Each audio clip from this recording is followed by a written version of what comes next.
जय माता दी, जय श्री महाकाल। कैसे हैं दोस्तों? स्वागत है आप सभी का आज की एक नई वीडियो के साथ।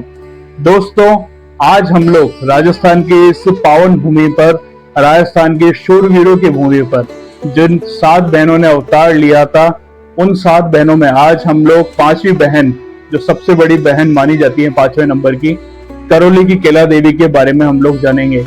कैसे मातेश्वरी करौली के अंदर विराजमान हुई, कैसे वहां के जादौन राजवंश के अंदर उनकी कुल देवी के रूप में केला देवी की पूजा होने लगी, कैसे केला देवी का नाम केला देवी पड़ा, जानते हैं उनका संपूर्ण इतिहास। वीडियो में बने रहे, क्योंकि बीच में अगर आप वीडियो स्किप करते हैं तो बहुत सी इंपॉर्टेंट जानकारी आप मिस कर सकते हैं। चलिए वीडियो शुरू करते हैं। केला देवी के इतिहास जानने के लिए हमको जाना पड़ेगा भगवान श्री कृष्ण के जन्म के समय में।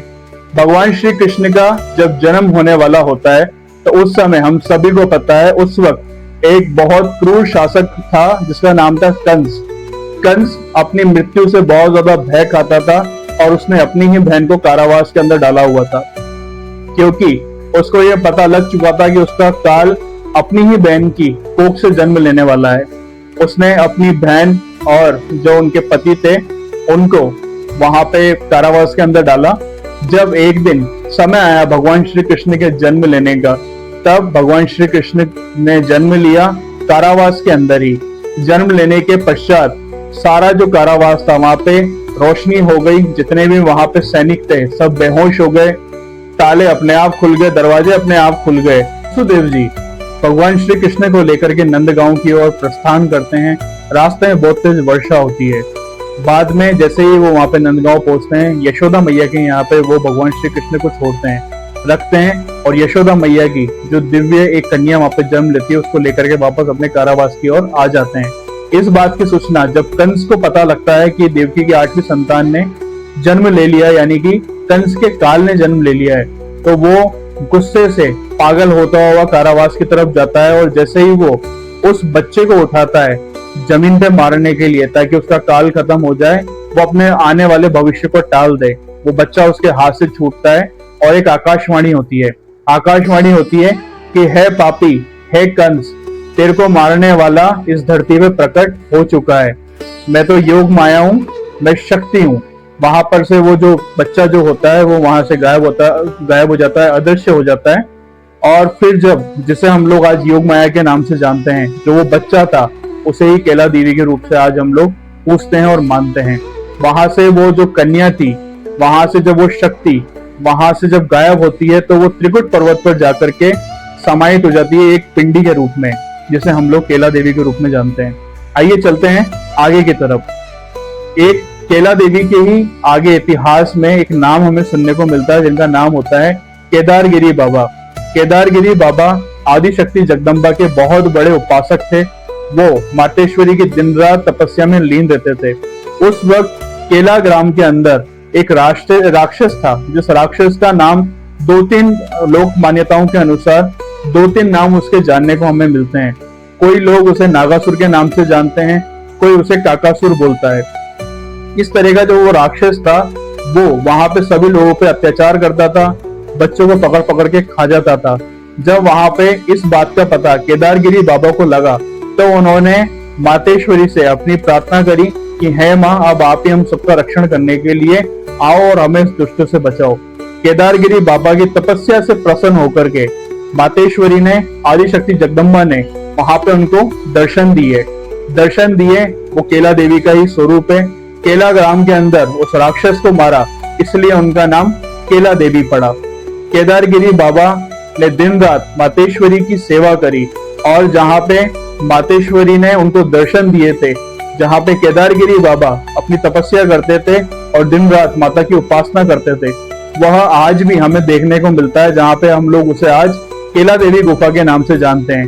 वहां पे एक और केला देवी की दिव्य प्रतिमा विराजमान है, जो उस वक्त मातेश्वरी जहाँ प्रकट हुई थी, और एक तरफ केदारगिरी बाबा हैं जिन्होंने आजीवन मातेश्वरी की सेवा करी, और मातेश्वरी ने उनकी भक्ति से प्रसन्न होकर के उनको अपने साथ ही शरण दी ताकि वो उनकी भी पूजा की जाए। तो ये मातेश्वरी का और उनके भक्त का ऐसा चमत्कार है जो हमें केला देवी के दिव्य भवन में देखने को मिलता है। आगे चलते हैं। केला देवी के ही इतिहास में एक और नाम आता है जिनका नाम आता है भक्त बहोरा। हम जब भी केला चालीसा पढ़ेंगे तो उसके अंदर भक्त बहोरा का नाम जरूर देखने को मिलता है। भक्त बहोरा कौन थे? भक्त बहोरा, भक्त बहोरा एक अपने गुजर थे, वहां के रहने वाले थे, एक चरवाहे थे जो रोज अपनी बकरियों को चराने के लिए जंगल में जाते थे। एक दिन सामान्यतः जो उनका दैनिक जीवन था वैसे ही वो जंगल की ओर जाते हैं। अचानक से उनकी जो बकरियां होती हैं वो एक पतली प्रतिमा होती है, प्रतिमा पर जाकर के बकरियां दूध देने लगती है।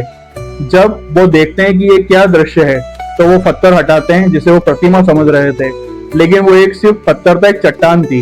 जब वो वहां पे खुदाई करके देखते हैं तो उन्हें मातेश्वरी का एक प्रतिस्वरूप, एक प्रतिमा मिलती है अति प्राचीन। उसके बाद में उनको जो भक्त बहोरा थे उनको सपना आता है कि वो साक्षात केला देवी का ही प्रतिस्वरूप है, आदिशक्ति जगदम्बा है। तब से उनकी जो दर्शन जिस दिन से उनको हुए तब से उन्होंने आजीवन अपना पूरा जीवन एक वचन लेकर के मातेश्वरी के चरणों में समर्पित कर दिया। उन्होंने सब चीजें, इस पूरी दुनिया के जितने भी सुख होते हैं, जितने कर्म होते हैं, सब छोड़ करके केवल मैया की सेवा करनी है उन्होंने अपने जीवन का आधार बनाया। और उनकी कृपा से वो सब जगह फेमस हुए। लोग उनके पास अपनी बीमारियां लेकर के आते और वो केवल केला मैया का नाम लेकर के उनको झाड़ा लगाते और केला मैया के ही नाम के प्रताप से जो भी वहां पे दुखी आता वो वहां से सुखी होकर के खुशी खुशी केला मैया की जयकारे करता हुआ वापस जाता। तो ऐसे उनकी ख्याति बढ़ने लगी। और आज भी जब हम लोग केला मैया के मुख्य मंदिर में जाते हैं तो केला मैया की जो प्रतिमा है उसके जस्ट सामने की तरफ हमें भक्त बहोरा की छतरी देखने को मिलती है। आज भी जिसे भी कुछ भी बीमारी होती है, प्रेत बाधा होती है, कुछ भी शरीर में समस्या होती है, वो वहां पे मन से अगर जाता है, उनके दर्शन करता है तो उसके सभी संकट वहां पे इंस्टेंटली खत्म हो जाते हैं। तो केला मैया के ऐसे चमत्कार हैं जो हमें आज भी हमें इस कलयुग के अंदर देखने को मिलते हैं। आगे हम लोग चलते हैं तो आगे हम लोग इस इतिहास में जानेंगे केला देवी के साथ में एक और देवी पूजी जाती है जिनका नाम है माँ चामुंडा। माँ चामुंडा के बारे में अगर हम जाने तो 1100 ईस्वी में विजय पाल सिंह जी जादौन जो थे उन्होंने इस मंदिर का निर्माण कार्य शुरू किया था। गोपाल सिंह जी जादौन ने 18वीं शताब्दी में इस पूरे मंदिर को संगमरमर, सफेद संगमरमर की मंदिर से जो आज प्रेजेंट टाइम में हम लोग देखते हैं वैसा उन्होंने बनवाया।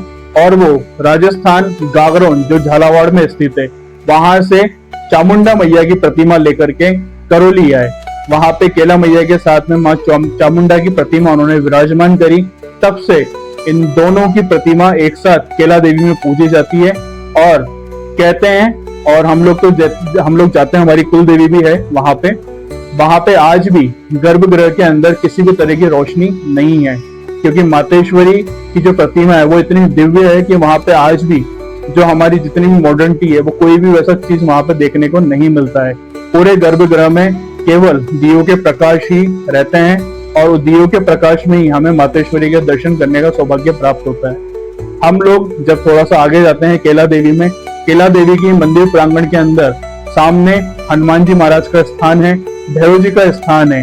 हनुमान जी को वहां पे लांगुरिया कहा जाता है।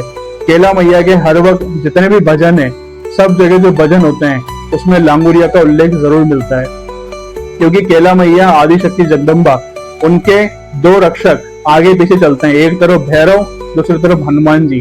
तो हनुमान जी के बिना, भैरव जी के बिना केला मैया के दर्शन अधूरे से माने जाते हैं।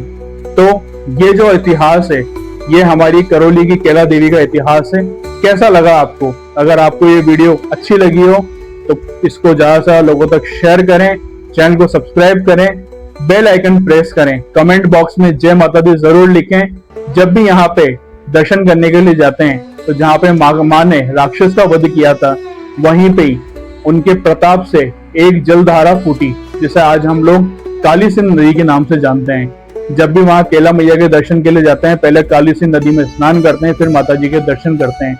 हर साल चैत्र नवरात्रि में पूरे भारतवर्ष का सबसे बड़ा लक्की मेला यहाँ पे बढ़ता है जहाँ पे पूरे भारत से लोग दर्शन के लिए आते हैं। तो आप जब भी जाएं यहाँ पे दर्शन जरूर करें। यहाँ पे अगर आप दर्शन करना चाहते हैं तो आप ट्रेन से आ सकते हैं। नजदीकी 3 रेलवे स्टेशन यहाँ पे पड़ते हैं। पहला है हिंडौन सिटी, दूसरा गंगापुर सिटी, तीसरा महावीर जी। आप यहाँ पे बस परिवहन के माध्यम से भी आ सकते हैं। गंगापुर सिटी से जब आप बाहर निकलते हैं तो आपको वहां पे गवर्नमेंट की रोडवेज बसें, पर्सनल कैब, ये आपको ऑप्शंस मिलते हैं। जयपुर से आप आ रहे हैं या एयरपोर्ट से आप आना चाहते हैं, नजदीकी एयरपोर्ट जयपुर है, वहां से आप अपनी कैब करके भी यहाँ पे आ सकते हैं। तो कैसा लगा आपको आज की वीडियो का इतिहास, कमेंट करके जरूर बताएं। मिलते हैं अगली वीडियो में, तब तक के लिए जय श्री महाकाल, जय माता दी, जय कैला मैया, जय हिंद, जय भारत।